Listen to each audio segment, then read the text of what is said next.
मुल्क में कोरोना की तीसरी लहर, मजीद 78 मरीज दम तोड़ गए। 24 घंटों में 3,447 नए केसेस रिपोर्ट।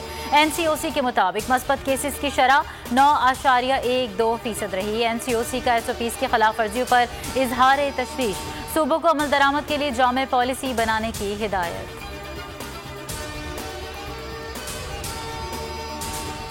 ईद शॉपिंग खत्म, मुल्क भर में लॉकडाउन। सिंध, पंजाब, KP और बलोचिस्तान में तमाम कारोबार, मार्केट्स, ट्रांसपोर्ट और तफरीही मकामात बंद। सिर्फ बुनियादी अशियाए ज़रूरिया की दुकानें खुलेंगी।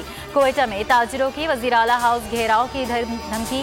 कहते हैं हफ्ते में 2 दिन रजाकाराना दुकानों को बंद किया। अब 24 घंटे कारोबार करने की इजाज़त दी जाए।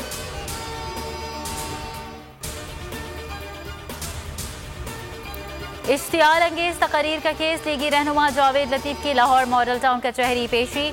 सिक्योरिटी के सख्त इंतजामात, पुलिस की इजाफी नफरी तैनात। गैर मुतालिका अफराद का मॉडल टाउन कचहरी में दाखिला बंद।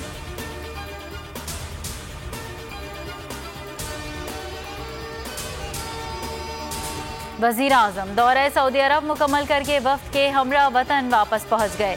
इमाम काबा से मुलाकात में पाकिस्तान के लिए खुसूसी दुआ की अपील की और पाकिस्तान के दौरे की दावत दी। सेक्रेटरी जनरल OIC से इस्लामोफोबिया के खिलाफ मुस्लिम उम्मा के किरदार पर बातचीत की। OIC को इस्लामोफोबिया पर ठोस रद्द-ए-अमल देने पर जोर दिया। कहा किसी को इजाज़त नहीं होनी चाहिए कि वो इस्लाम को दहशत गर्दी से जोड़े।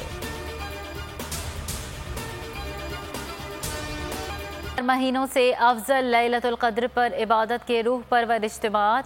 शब नज़ूल कुरान पाक पर मुल्क भर की मसाजिद में ख़त्म कुरान और महाफिल शबीना का एहतमाम।